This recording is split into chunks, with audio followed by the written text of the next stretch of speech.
Folks. How's everybody doing? So, does standard rotation matter? Should we listen to a guy talk about magic in a room filled with Pokemon, Pikachus, and Yu-Gi-Ohs? Should we question, is it going to make any difference that Wizards has this massive announcement to change the lifespan and the life cycle of standard from 2 to 3 years? Doesn't matter. Are we ever going to get the answers to no? Does this affect print run? Speculation. What happens in these situations? Why do you feel that way? Why does your wife leave in the middle of the day when she doesn't have a job, but she says she has to go somewhere with some guy with tacos? These are questions we will never know the answer to. But today, we're going to have an open discussion. No emotions aside, no giggities, no really, secret narrative, Rudy News Network here. Let's talk about it. So first things first. Yes, they announced a big change of standard. No, I'm not surprised because they've been talking about for a long time about those standards dying. No one's playing standard. Everyone says they're running the hamster wheel, but the wheel spins too quick and they just get flinged out of it like a flying pile of flinging poo. So they announced changes. Does keeping cards, sets, certain decks, certain metas, certain tier 1 powerful, is this good? Is it allowing people to play with their cards longer? Is this going to help people want to play standard more?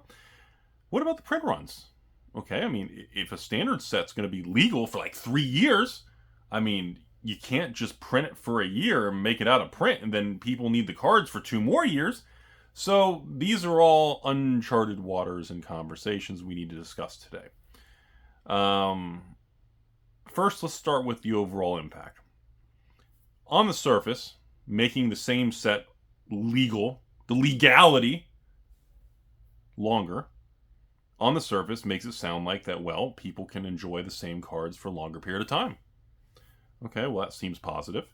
On the surface, that would also tell me that the supply or the printing or the waves of the restocks are going to have to occur for longer periods of time to, support this type of direction and business model, right? So, let's talk about a possibility here. So, print runs. If, I don't know what a good example is. Let's pick let's pick Brothers War. Or let's pick the new March of the Machine. Let's pick Stepmom, March of the Machine. And Aftermath, Stepsister. So if these sets are a normal standard set, Stepmom, is available for 3 years legal and standard, I mean, are they going to make each wave of each reprint smaller to better gauge the strength of the market so they don't overprint it, but there's more waves over a longer period of time so they can keep tabs of it better? Or after the typical 12 to 18 months, do they just cut it off and they do excess amounts in a warehouse and they just drip it out as they need it? Or do they just dump it at a landfill when they don't need it anymore? See, these are things that we're never privied and allowed to know in the world of cardboard because it becomes this sensitive, I'm not allowed to talk about it, you're not allowed to discuss it, and God forbid somebody actually gets real answers and doesn't have to guess.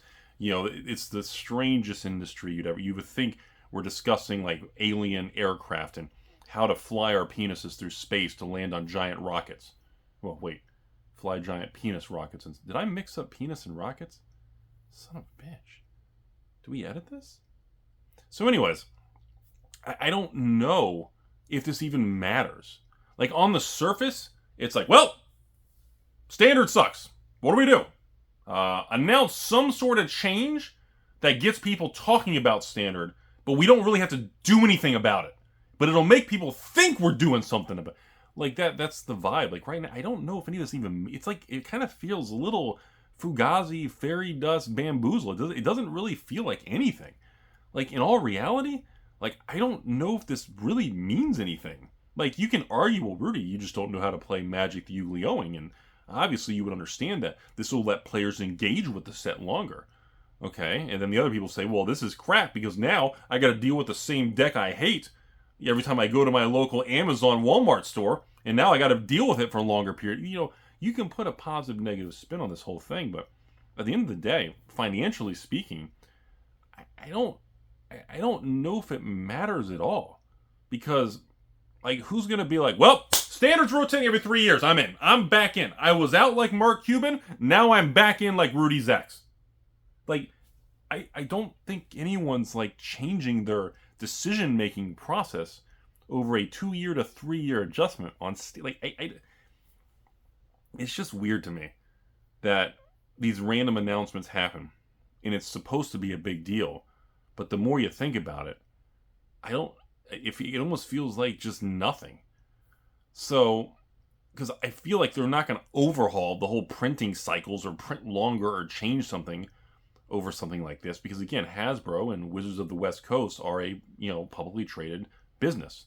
Their goal is to sell as many boxes and packs as possible. Well, the best way to sell more product long term, not short term, is to keep people from, quitting Magic the Gathering.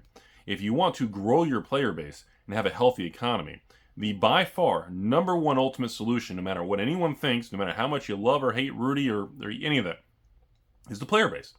The more people who are interested and engaged in playing and putting money into the ecosystem of Magic is a net win for Hasbro, Wizards, distribution, LGSs, collectors, players, evil investors, and the 3% beautiful ladies. Everybody wins the more people who are engaged in the economy of cardboard.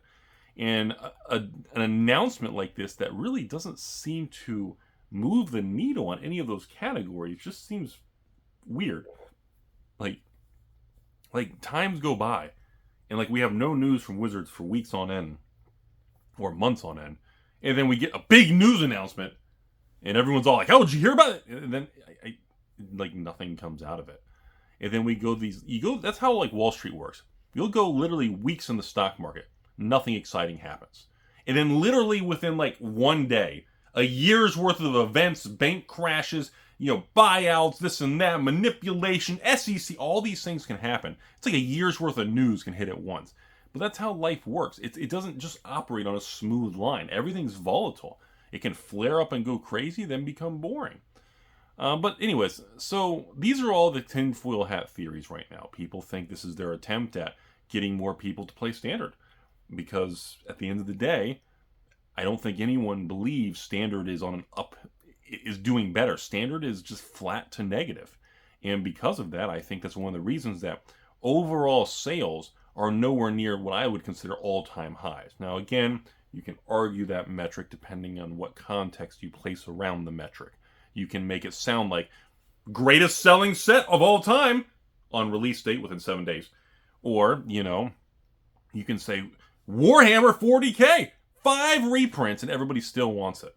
Okay, well, yeah, I mean, the context is if you make each reprint small, you spread it out, and you don't collapse the product like a Baldur's Gate thing, that, yeah, you can act like you can keep reprinting and making money. The context around that narrative can be very deceptive. From the Rudy perspective, I just don't see Wizards and Hasbro changing print runs in anything at a major financial level over a 2 to 3 year shift of Standard rotation. I just, on the grand scheme, I think this is I feel like they had a meeting and they sat around a boardroom and they were like, okay, what positive thing can we do to help Standard and Magic do better? But we don't want to spend any money. But what can we announce to show that we're moving a chess piece on the board that's a non-financial activity? And I feel like they go around the room and one person says OnlyFans, another person says, tacos, another person says, let's extend Standard, another person says, I'm hungry. And they go back and say, wait a minute, what did you say? And that person said, let's extend Standard. And everyone at the table says, well, that doesn't cost us anything. Let's try that. I almost feel like they're just throwing something at a fan to see if it splatters taco sauce. I feel like that's the idea. Because I don't know, everyone's talking about this, but it just seems such a nothing topic. It just doesn't seem to mean anything. I don't understand, okay, this, let's shill Rudy's patron here. We haven't done it all video. Or MetaZoo, there you go. Let's shill something. If someone doesn't like me, or doesn't want to buy cheap $89 Rudy draft boxes because they think Phyrexia All Will Be 69 draft at 89 is a ripoff because I fill it up with taco sauce. Saying that, okay, we're going to go from 89 a box to 88.69. No one's going to change their opinion over a move like that. And I know it's a weird analogy, but I feel like a move like this is not going to make people say, okay, everything's better now. Like, I don't think anyone's going to do anything different over this news announcement. The biggest issue with Wizards of the Coast and Magic is not the standard rotation. It's the quantity of products, the 80,000 variants that no one gives two fucks about, and then, of course, it's just this constant momentum hype cycle of never-ending spoiler season that never ends. I remember back in the day when a couple times a year there was this couple window of spoiler season.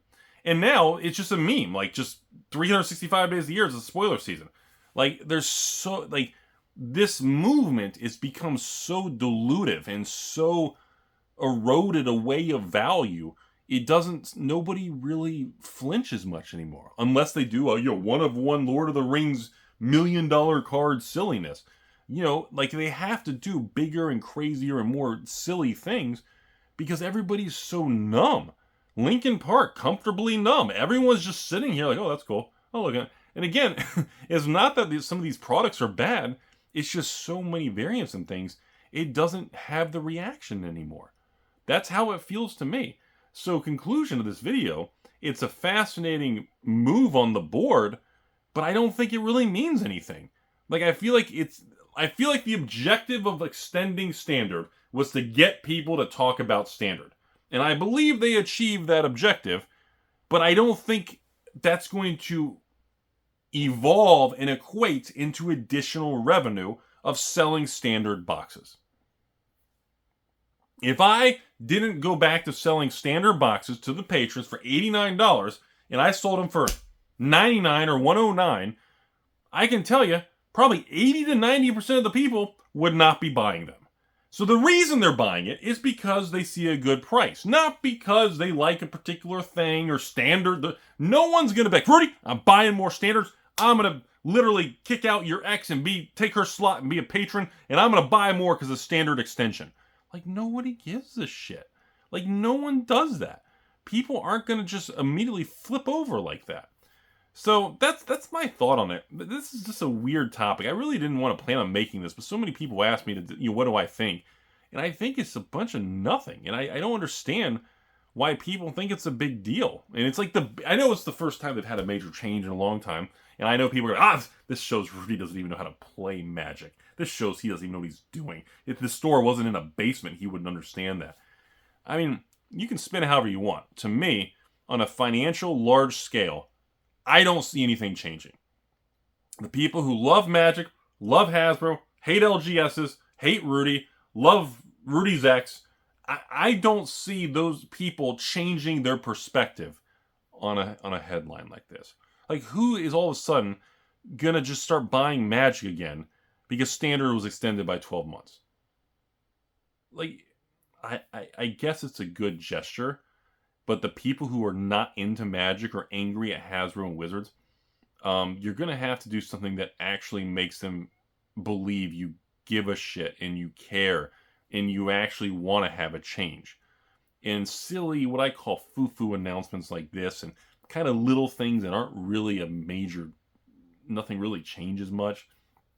Just, I mean, I get making the card pool last longer or bigger or more. I don't... It just seems unimportant, I guess. I mean, as of right now, what I see is Magic's doing fine for 2023. People are very skeptical of March of the Machine Aftermath and Epilogue, but still fine. Flesh and Blood is booming. Pokemon is booming. People are obsessed with this new sorcery in Lorcana. And yes, we will be discussing that and covering that pretty soon as we go into the summer here. And, Flesh and Blood, not Flesh and Blood, Metazoo had its best set release we've had probably since the beginning. But I don't see anyone going back or leaving Magic over a rotation speed. Just seems dumb to me. That's my overall opinion. And the people who like the certain brands or hate the certain brands are not going to change over a very minuscule announcement like this. That's how I feel about it. If Wizards wants to bring some people back to Magic, they're going to have to really do some actual, big boy decision making as far as quantity, pricing, print runs, maybe product shifting, or maybe less. You don't need to open a pack and have 10 piles of 20 versions of a card that nobody's asking for. Like, if they really want to show people they're listening to the market, that would be the path that they need to take. And I don't see that happening at all. All I see is the same thing because, well, the numbers are doing good. R&D is releasing good Magic sets, and Secret Lairs continue, and Hasbro stock's off its lows, and I think Magic is going to continue to be steady as she goes. And we're about to go into the summer. I predict right now, for my patrons out there and you guys viewers, if you're curious, I predict Lord of the Rings is going to be an absolute money machine. I think Commander Masters is going to be a home run. I think Flesh and Blood with their 10th set, with these insane things they're doing, it's going to be one of the biggest Flesh and Blood since the beginning. I think Pokemon's going to do maybe some small, silly reprints or restocks that are so minuscule it ain't going to do anything. And Pokemon's going to continue to dominate the industry. I think MetaZoo's going to continue to shock people by releasing more products, and prices now are no longer tanking. And I think no one's going to see it coming.